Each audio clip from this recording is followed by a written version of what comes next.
This episode is brought to you by Nespresso. Gift magical mornings with Nespresso Virtuo Pop. Compact and stylish, Virtuo Pop is made to meet every morning coffee craving. From espresso to coffee, hot or iced, at the click of a button. And celebrate the season with Nespresso's limited edition coffee flavors. Sweet almond and hibiscus, cinnamon and candied tamarind, and festive double espresso. Magic in the making. Shop the holiday gift collection exclusively at Nespresso.com. How does PwC take your company to the leading edge? They bring the sharpest minds in tech to your team, so you can bring the ideas that will transform your business. They're passionate about your industry, so you can walk into any room with every advantage. And they're with you every step of the way, so you can know you're headed in the right direction. PwC builds for what's next, so you can get there now. Get started at pwc.com/us/leading edge.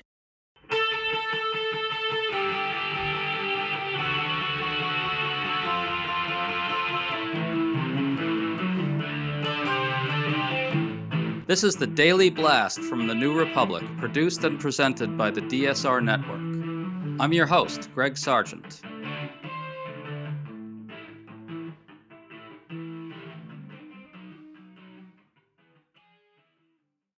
President Donald Trump can't seem to decide whether affordability is a hoax or not. He keeps saying concerns about prices are a con job by Democrats. But now he's tweeting out video of himself talking about how important it is to do something about affordability, which seems to admit that costs are a problem, even on his watch. We think this neatly captures the dilemma that Trump and Republicans find themselves in. And it comes even as Republicans are starting to sound the alarm about the midterms a lot louder than before. In fact, the Republican National Committee chair is admitting that in the midterms, the party faces almost certain defeat. Economist Rob Shapiro has a great new piece at Washington Monthly spelling out the core of the problem: Trump's policies.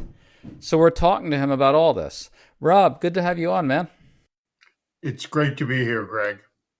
So again and again, Donald Trump has said in the past few months that affordability is a con by Democrats, a scam, a hoax, etc., etc. So it was a bit surprising to see Trump post video of himself on Truth Social at a rally at which he said this.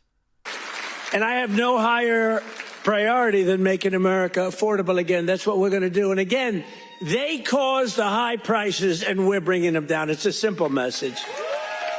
So there you have Trump trying to say that the only reason affordability is an issue is because of Democrats, Joe Biden, etc.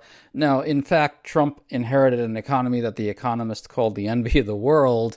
Rob, that aside, there's no way to avoid the basic facts of the situation here, right? Which is that Trump now finds himself forced to admit that costs on his watch are a problem. Your thoughts?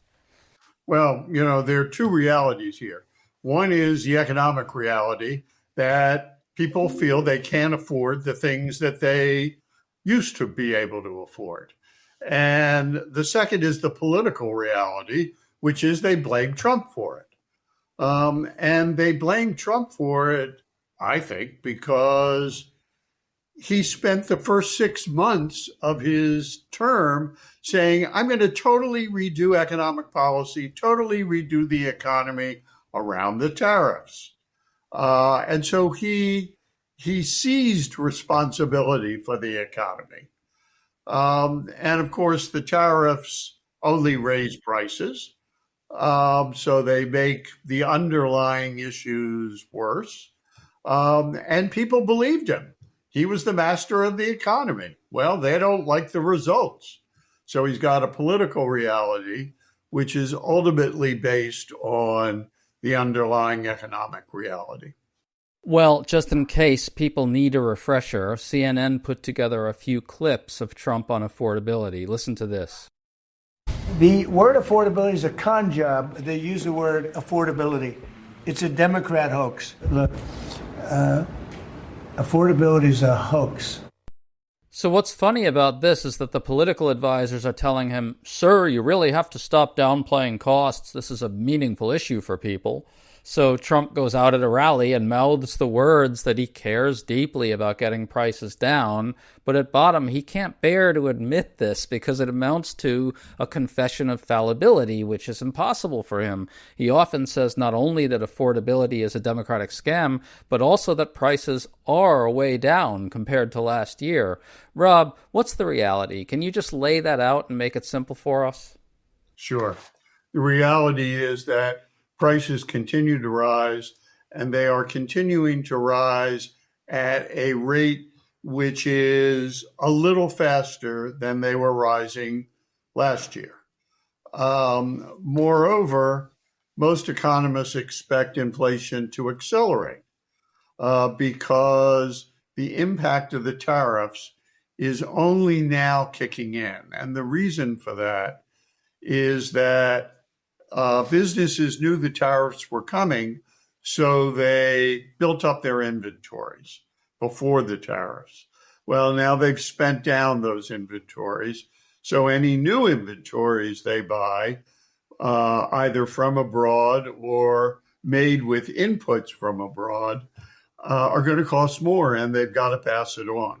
Right. So basically, these businesses just stockpiled a bunch of stuff as they were preparing for the tariffs to hit so that they wouldn't have to pay the tariffs on those goods. Now they've kind of shipped all those goods out the door, and now they have to restock, and now they're going to get hit by the tariffs and then pass the cost of that down to people.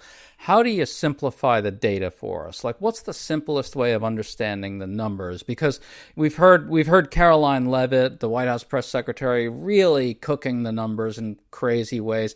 In the simplest terms possible, what does the data say about what's happened to prices in the last 9 months in Trump's presidency, second term? In the last 9 months, in 2024, at the end of 2024, prices were rising at about 2.8% a year, and they had been falling steadily through 2023 and 2024. That is the rate of increase in prices. The inflation rate had been slowing steadily. In 2025, the direction of inflation turned up again instead of easing off. And now prices are rising about 3 to 3.2% a year. The price of housing and the price of food and the price of electricity have been rising considerably faster than 3% in this year. They are rising more 4 to 5%. So even in the last year, the living standards that people expect and are used to have become squeezed.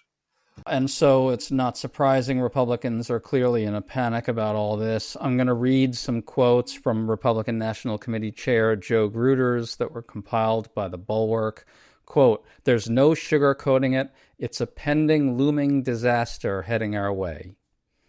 Quote, "We are facing almost certain defeat." Quote, "The chances are Republicans will go down and will go down hard." Close quote.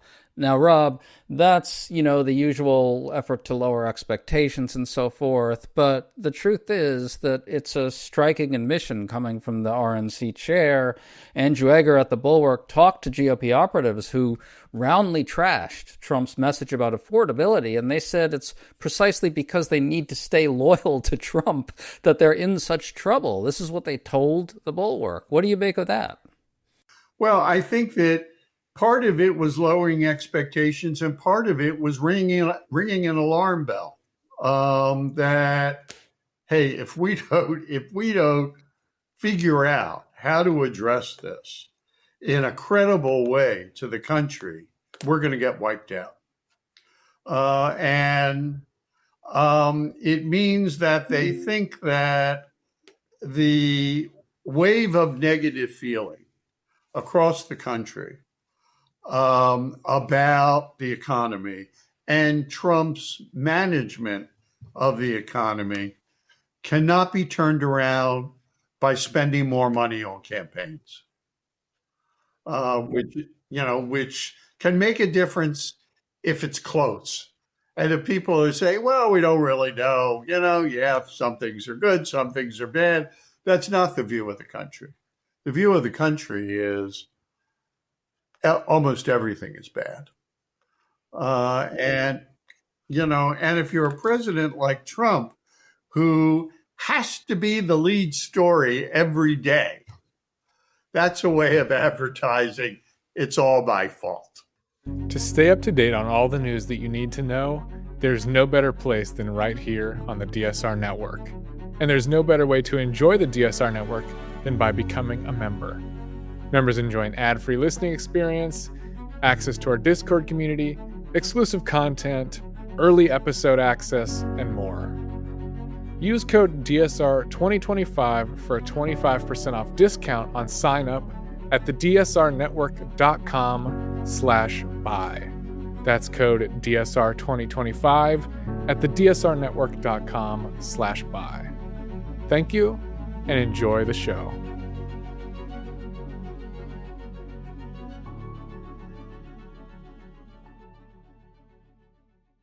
You wrote in your piece that Trump is uniquely vulnerable here for other reasons as well. First, he campaigned as a populist, and second, his right-wing populist policies are what are playing the big role in making the crisis worse for working people. Can you explain that argument? Sure. There are really two dimensions of it.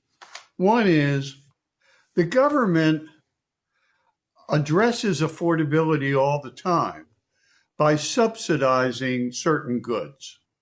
So we subsidize healthcare, not only through the kind of tax treatment, but through ACA subsidies and Medicaid. Well, he's cutting the ACA subsidies and he's cutting Medicaid.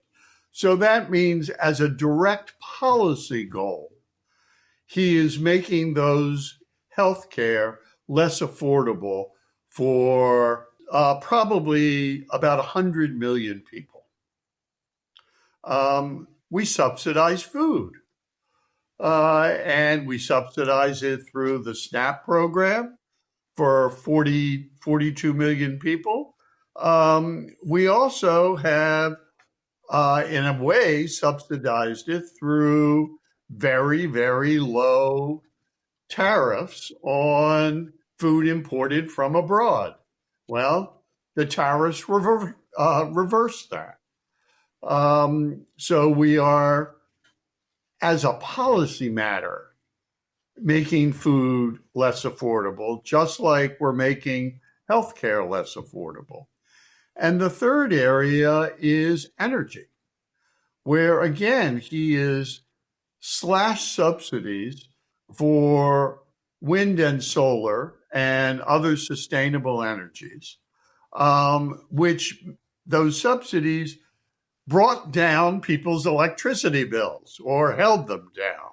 Well, he's ended those. That's one of the reasons everybody's electricity bills have gone up. So he has taken positive, deliberate steps to make healthcare, food, and electricity less affordable, not more affordable. And Rob, I think one of the pleasant surprises of the moment is that people really grasped the tariffs. Yes. In a way that I didn't expect. I thought what I expected to happen was something like Trump comes in, he sort of coasts on the decent economy he inherited from Biden. He talks about tariffs and says, I'm going to protect the country, I'm going to protect workers, and it all codes as good populist policy for people in the sense that he's, using power to protect working people. He's willing to do that. He's willing to intervene in the economy to protect them. I figured that would all code just as good pro-worker policy, no matter what anyone tried to explain. But to my very pleasant surprise, the press has done a remarkably good job at explaining how tariffs actually work. And I think all the data suggests very strongly that people understand what's happening. Yes. And people, the truth is that all the polls for the last decade have found that large percentages of the country, like 70%, like trade. They think it's a good thing for the country because they know how many foreign goods they buy. And so the underlying distrust of trade, which Trump has out of his really bottomless economic ignorance, is not shared by the majority of Americans. That's really good to hear, because there's always a presumption on the part of the punditry to sort of say Trump just sort of has a lock on our arguments. He can't lose our arguments. Right-wing populist rhetoric is just very pro-worker in a way that is impenetrable for Democrats and liberals to gain traction against. And it turns out that right-wing populist policies are actually unpopular on immigration, on trade, and even, I think, on wokeness, on cultural issues as well. And I just find it heartening that Trump is tanking so badly on the right-wing populist policies, on the main pillars of the right-wing populist agenda. That just strikes me as a heartening development. What do you think, Rob? Well, I think it's very heartening. I think the country was educated by Bill Clinton and Barack Obama about the fact that we live in a global economy and that that's a good thing. And you can't go back. So I think it's very heartening. But, there's one other dimension of this, and it's Trump's underlying anti-populism. And that is, what's happened to people's earnings is very interesting, because over the last several years, productivity increased 10.2%, rose at a very healthy rate. Worker productivity. We're absolutely for productivity, because productivity traditionally translates into higher wages. Well, earnings, wages, and salaries have not gone up. It's not that they didn't go up 10.4% with productivity. It's that over the last several years, they went up less than 1%. And that's at every level of education. That's for people with college degrees, people with some college but no degree, high school graduates, people with no high school diploma, and professionals, the people at the top of the education pyramid, with graduate degrees or law degrees or medical degrees. Their earnings have actually, after inflation, fallen a little. So the question is, what happened to all the benefits from that productivity? Well, there are two kinds of income. There's earnings, which you get by working, and then there's capital income. And that's interest, dividends, and capital gains. And after inflation, capital income has grown 30%. That's where all the productivity gains went. And Trump's policies of making healthcare and food and electricity, all those cuts, making those things less affordable, was all done in order to deliver $1 trillion in tax cuts to the people who own capital. And 88% of all capital income goes to the top 10%, and 52% of all capital income goes to the top 1%.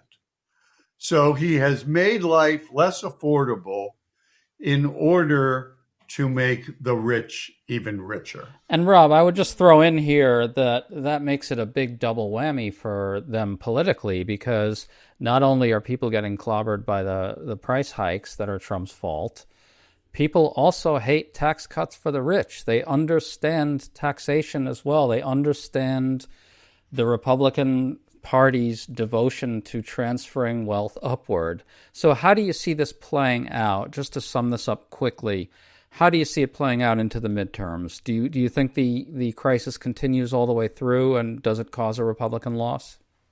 Oh, I think that the crisis will get worse in 2026. I think inflation is going to accelerate a bit, and I think unemployment is headed up. And, the economy is weakening badly. And there is nothing they can do to turn that around between now and next November, in the next 11 months. You can't turn around an economy that fast. I think prices will rise at 3.5% or so. I think that growth will slow. I think the unemployment rate will increase to 4.6, 4.7, 4.8%. And people's feelings about the economy and their own economic position will worsen. I think that, Trump, he's getting 31% support, or 32 or 33% support on the economy, on overall approval. He is down to the Republican base. After all, he won 50% of the vote, and he's lost between 15 and 20 percentage points. I will tell you what, Rob, the worse it gets for people, the louder Trump is going to start calling it a hoax, and it's just going to continue spiraling downward. Rob Shapiro, thanks so much for coming on with us, man. Really appreciate it. Anytime, Greg. Anytime.